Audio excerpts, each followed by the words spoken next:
إن أصحاب الجنة اليوم في شغل فاكهون هم وأزواجهم في ظلال على الأرائك متكئون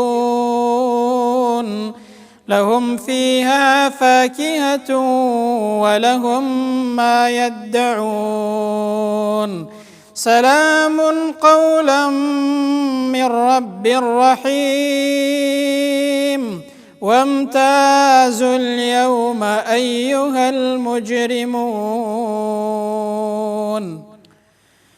ألم أعهد إليكم يا بني آدم ألا تعبدوا الشيطان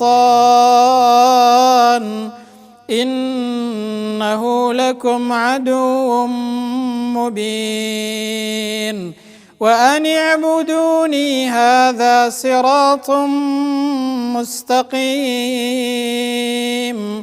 ولقد أضل منكم جبلا كثيرا أفلم تكونوا تعقلون هذه جهنم التي كنتم توعدون اصلوها اليوم بما كنتم تكفرون